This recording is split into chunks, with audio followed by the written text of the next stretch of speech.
The difference between countries in Africa and the US is really the infrastructure, the state of infrastructure.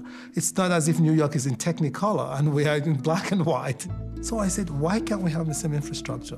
Which then led me to the issue of corruption and governance. There's a lack of checks and balances, there's a lack of accountability, and I think a lot of our leaders need to be held to account. Our society is very close, very constrained, very top-bottom leadership driven, you know. The party, the president say something and that's the way it is. You don't question. The battle here is access to information.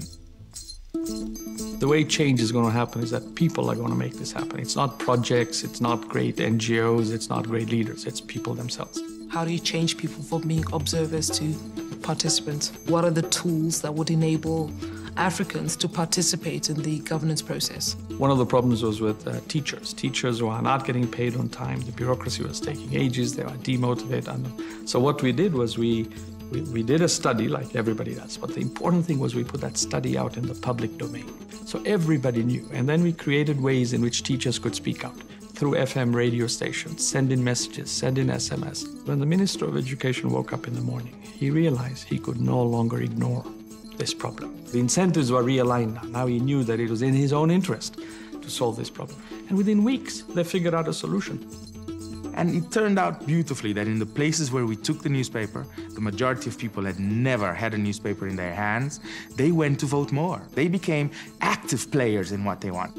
With technology, particularly with new media, it's easier for information to be available much quicker around the continent, and it's easier to see what's happening in other parts of the world. And so what's happening is that people are demanding much more of what they're seeing in other parts of the world in their own environments. Things that represent hope. Elections in places like Ghana, you know, you say, you know what, peaceful transitions for different parties actually happen, and in Africa. And it's those stories and telling those stories and telling how people have brought change. Very ordinary people bring extraordinary change. One of the key components of transparency would be access to information.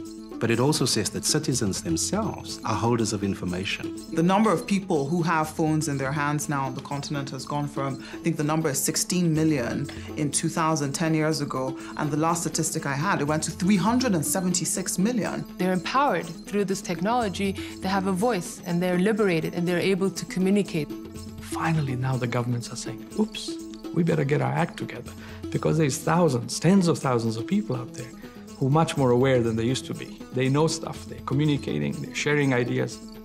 In my view, you would not have a capital market without transparency. And the well-functioning markets are the ones that are much more transparent. If farmers can get fair prices, transparent pricing, then they have an incentive to produce more, to invest in higher yielding technology. Really getting the market right is part and parcel of ending poverty in Africa. It's not the same old story of, oh, helpless Africa. This is a continent that's alive and awake and moving, and how can we get behind it? We've got the wealth, we've got the people, and we've got the mechanism. So the potential for Africa is amazing, and what we must do is make sure that we have all the building blocks to create the Africa that we should have.